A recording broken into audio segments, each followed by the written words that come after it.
The arrival of terror. The morning started like any other on New Geneva.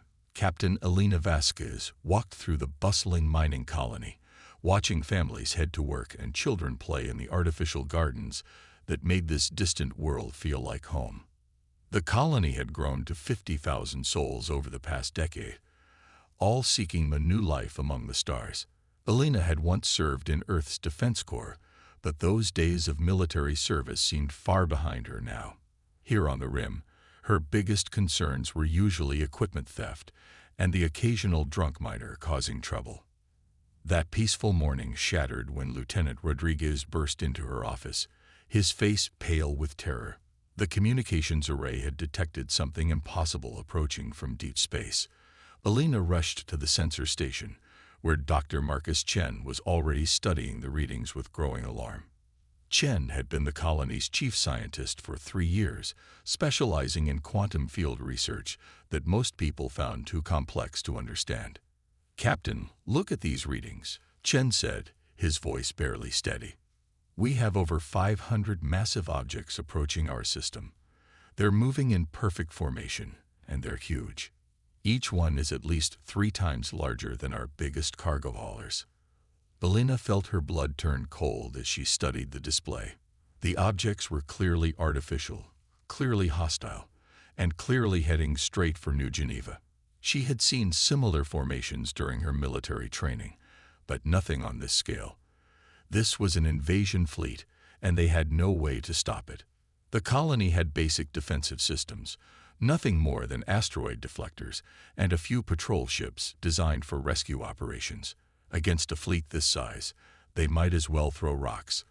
Elena immediately activated the emergency protocols, sending distress signals to Earth and every human settlement within range, but the nearest military support was months away. Colony Director Sarah Williams arrived within minutes, her administrative calm barely hiding the panic in her eyes. Williams had built New Geneva from nothing, turning a barren mining operation into a thriving community. She had negotiated with pirates, survived equipment failures, and weathered economic disasters. But this was beyond anything in her experience. "How long do we have?" Williams asked, studying the tactical display with the focused intensity of someone who had learned to make impossible decisions. 18 hours until they reach our orbital space," Rodriguez replied. "After that, maybe 6 more hours before they can establish planetary bombardment positions." The next few hours passed in a blur of desperate activity. Emergency shelters were prepared, non-essential personnel were evacuated to the deepest mining tunnels, and the colony's few weapons were distributed among volunteers who had never expected to become soldiers. Elena organized the defense as best she could, but everyone knew they were preparing to die fighting rather than live as slaves. The alien fleet made contact when they reached the outer system. The transmission came through on all frequencies, impossible to block or ignore. The voice spoke perfect English, but with an accent that sounded like grinding metal and distant thunder. Elena would never forget those words. "Inhabitants of the human settlement, I am Admiral Kethvar of the Crimson Fleet. Your species is unknown to us, but your defiance ends now. You will surrender completely and submit to our authority. Your people will serve as laborers in our expansion fleets. Your technology will be absorbed into our collective knowledge. Your resistance is meaningless." The transmission continued with details that made Elena's stomach turn. The Crimson Fleet had conquered dozens of species across this sector of the galaxy. They specialized in enslaving entire populations, using them to build more ships and conquer more worlds. Their technology was ancient and overwhelming, their methods brutal and efficient. "You have 24 hours to begin the surrender process," Admiral Kethvar concluded. "Comply, and your deaths will be quick for those who resist. Refuse, and we will make your world a monument to the cost of defying the Crimson Fleet." Williams called an emergency council meeting in the colony's main conference room. The mood was grim as department heads, security officers, and civilian leaders gathered to discuss their impossible situation. Most argued for surrender, hoping that compliance might save some lives. Others wanted to fight, even if the battle was hopeless. Elena found herself caught between duty and reality. Her training told her to organize a defense, but her experience told her it would be suicide. The colony had mining equipment that could be weaponized, industrial facilities that could produce basic weapons, and people willing to fight. But against a fleet of 500 warships, courage would not be enough. Dr. Chen had remained quiet during most of the discussion, but as the arguments grew more desperate, he finally spoke up. "There might be another option," he said carefully. "For the past 2 years, I've been studying the quantum anomalies in this system. New Geneva wasn't chosen just for its mineral deposits. The planet sits at the intersection of several quantum field lines that create unique energy patterns." Elena turned to face him, seeing something in his expression that hadn't been there before. "What kind of patterns, Doctor?" Chen activated his personal display, showing complex equations and energy readings that made little sense to most of the room. "The quantum fields here can be manipulated under the right conditions. I've been working on a resonance device that could theoretically amplify and direct these fields. The problem is that the energy requirements are enormous, far beyond what our fusion reactors can provide." "What would happen if you could power it?" Williams asked, leaning forward with sudden interest. "In theory, the resonance effect could disrupt any technology within the field's influence. Electronics would fail, power systems would overload, and structural integrity would be compromised. But the field would need to be perfectly tuned, and the power source would need to be massive and sustained." Elena felt a spark of hope for the first time since the fleet had been detected. "How massive? What would it take?" Chen looked around the room, meeting each person's eyes before answering. "We would need to overload every fusion reactor in the colony simultaneously, channeling all that energy through the resonance device. The feedback would probably destroy our entire power grid, leave us without electricity for months, and there's no guarantee the effect would be strong enough to affect ships as large as theirs." "And if it works?" Elena pressed. "If it works, and if my calculations are correct, every ship in the field would lose power simultaneously. Their weapons, their shields, their life support, everything would fail at once. But Elena, I have to be honest with you. This is completely theoretical. I've never tested anything on this scale, and if I'm wrong, we'll have destroyed our own defenses for nothing." The room fell silent as everyone considered the implications. They could surrender and hope for mercy from an enemy that had shown none to other species. They could fight with conventional weapons and die bravely but uselessly. Or they could gamble everything on an untested theory that might save them or might leave them defenseless in the dark. Williams was the first to speak. "Dr. Chen, how long would you need to modify your device and prepare the power systems?" 12 hours, maybe less if I have enough help." "Captain Vasquez, can you organize a defense that might buy us time if the doctor's plan fails?" Elena nodded grimly. "I can put together something that might delay them for a few hours. Not much more than that, but maybe enough." Williams stood up, her decision made. "Then we try Dr. Chen's plan. If it fails, we fight with everything we have. If it succeeds, we send a message to the galaxy that humans are not easy prey." The next 12 hours transformed New Geneva from a peaceful mining colony into a fortress preparing for the most desperate gamble in human history. Chen worked with teams of engineers to modify his quantum resonance device, expanding it from a laboratory experiment into a weapon that could theoretically destroy an entire fleet. Elena organized the colony's defenses, turning mining equipment into makeshift weapons and preparing positions that might slow down an invasion force. As the Crimson Fleet moved into orbital positions around New Geneva, Admiral Cathvar sent a final transmission. "Your time is finished, humans. Prepare for conquest." Elena stood in the colony's command center, watching the enemy ships arrange themselves in attack formation. 500 warships, each one capable of destroying cities, now surrounded their small world like predators circling wounded prey.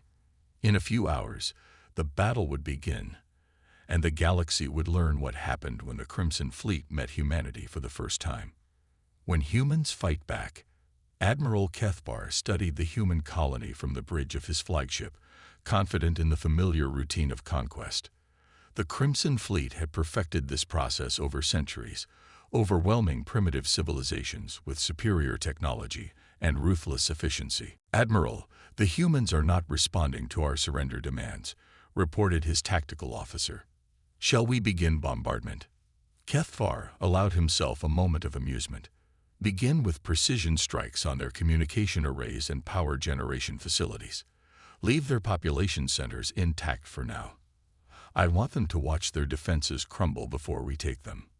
What Admiral Cathbar could not see was the frantic activity taking place in the deepest levels of New Geneva's industrial complex.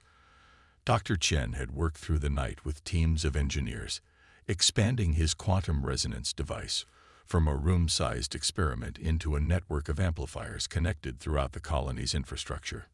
The modifications were crude but functional, designed to channel massive amounts of energy through the planet's unique quantum field. Captain Elena Vasquez coordinated the final preparations from the colony's fortified command center. Every fusion reactor in New Geneva had been modified to overload on command, creating a power surge that would either save them all or leave them defenseless in the dark. She watched the tactical display as Crimson Fleet ships moved into bombardment positions, their weapons charging for the attack that would begin the invasion. "Dr. Chen, are you ready?" Elena asked through the communication system.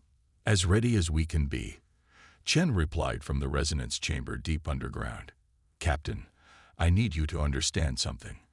When we activate this device, there's going to be massive electromagnetic interference. Our communications will be down, our sensors will be blind, and we won't know if it's working until the energy discharge is complete." Elena nodded grimly. "How long will the effect last?" "The initial pulse should last about 30 seconds. If my calculations are correct, that will be enough to completely overload any electronics within the field. But Elena, once we start this, there's no stopping it. Every reactor in the colony will burn out, and we'll be on emergency power for months." "Better than being slaves for the rest of our lives," Elena replied. "All stations, prepare for quantum pulse activation on my command."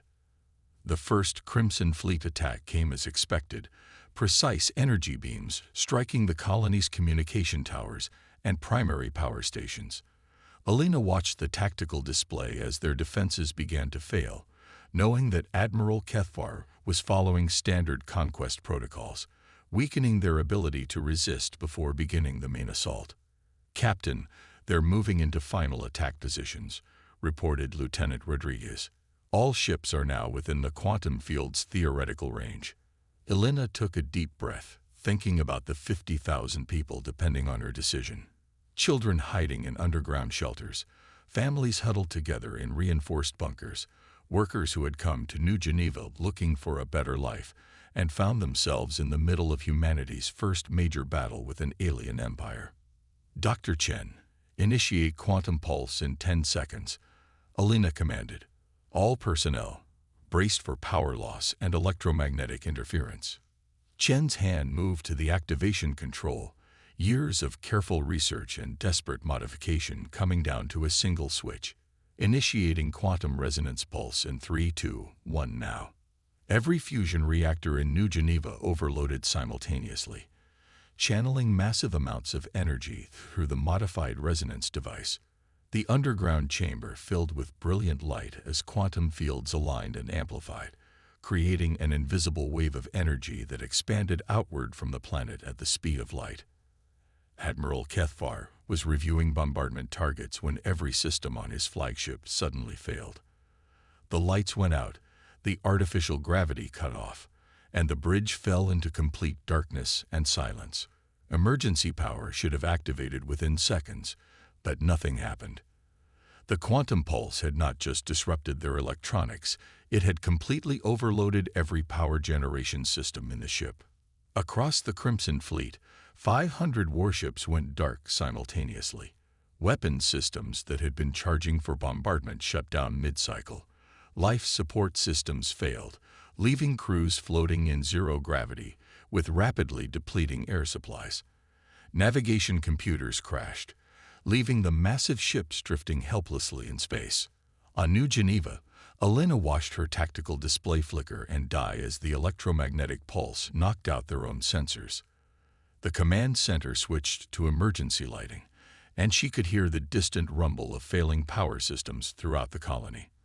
For 30 terrifying seconds, they were completely blind, not knowing if Chen's desperate gamble had worked, or if they had just destroyed their own defenses for nothing. When the interference finally cleared and backup sensors came online, Elena could hardly believe what she was seeing.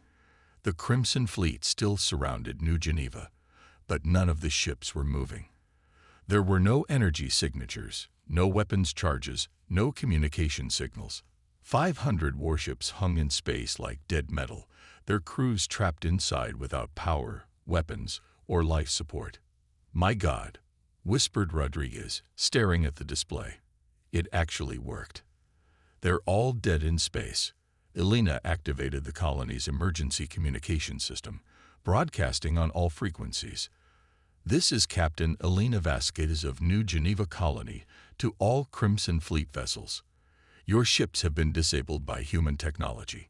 We are prepared to allow your crews to evacuate your remaining life pods, but your warships are no longer functional." There was no response from Admiral Kethvar's flagship. The quantum pulse had not only disabled their technology, it had permanently destroyed their ability to generate power or restore their systems. The Crimson Fleet, which had conquered dozens of worlds with overwhelming technological superiority, had been completely neutralized by a human mining colony in less than a minute. Dr. Chen emerged from the resonance chamber, his face pale but triumphant. "Captain, the quantum field worked even better than I hoped. The energy feedback created a cascading failure in their power systems. Those ships won't be flying again without complete reconstruction." Elena felt a mixture of relief and amazement as she realized what they had accomplished. "Rodriguez, get me a communication link to Earth Command. They need to know what happened here." "What should I tell them, Captain?" Elena looked at the tactical display, where 500 enemy warships drifted powerless around their small colony. "Tell them that humanity just announced itself to the galaxy. Tell them that we're not as helpless as we look, and that anyone who threatens human colonies had better be prepared for surprises." The news of New Geneva's victory spread through human space within days, and across the galaxy within weeks. The Crimson Fleet had been feared throughout this sector for centuries, their technology considered unbeatable, and their methods ruthlessly efficient. The fact that a single human colony had destroyed their entire invasion force with what appeared to be impossible technology sent shockwaves through alien civilizations everywhere.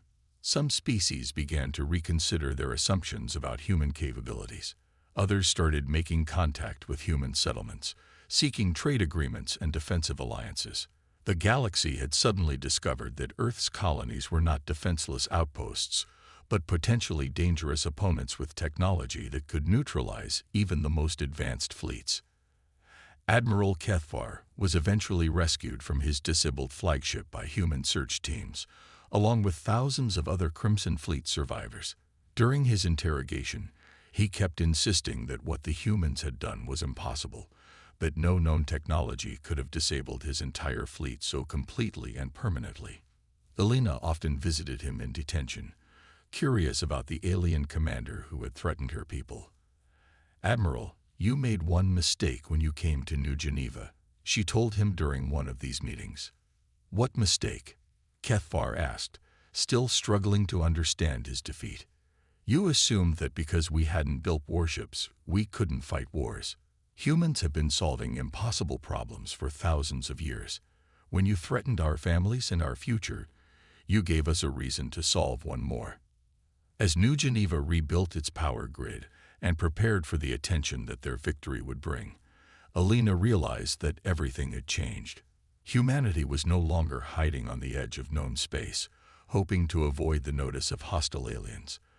They had proven that human ingenuity and determination could overcome seemingly impossible odds, and the galaxy would never look at them the same way again. Dr. Chen continued his quantum research, now with government funding and military support. His breakthrough at New Geneva had applications far beyond weapons, potentially revolutionizing space travel, communication, and energy generation.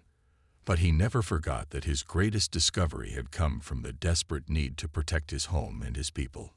The Crimson Fleet never recovered from their defeat at New Geneva. Their remaining forces scattered across the galaxy, no longer confident in their technological superiority and afraid of what other surprises humanity might have waiting. Some joined mercenary groups, others became traders and explorers, but their days of conquest and empire were finished. New Geneva became a symbol throughout human space, proof that courage and intelligence could triumph over superior numbers and technology. The colony that had started as a simple mining operation became one of humanity's most important research centers, where scientists worked to unlock the secrets of the universe and prepare for whatever challenges the galaxy might bring. Alina remained as security chief, but her role had expanded far beyond keeping peace in a mining colony. She now coordinated defense planning for the entire sector, helping other human settlements prepare for threats that might come from the depths of space. The galaxy had learned that humans were not easy prey, but Alina knew that their greatest challenges were still ahead. The victory at New Geneva had announced humanity's presence to the galaxy, but it had also made them a target for species that saw their rapid expansion and technological capabilities as a threat. Alina stood on the observation deck of New Geneva's new defense station, looking out at the stars and wondering what other civilizations might be watching human space, planning their own approaches to the newest power in the galaxy. But she was no longer afraid. Humanity had proven that they could face the impossible and find a way to win. Whatever came next, humans would meet it with the same combination of courage, ingenuity, and determination that had saved New Geneva and changed the balance of power among the stars forever.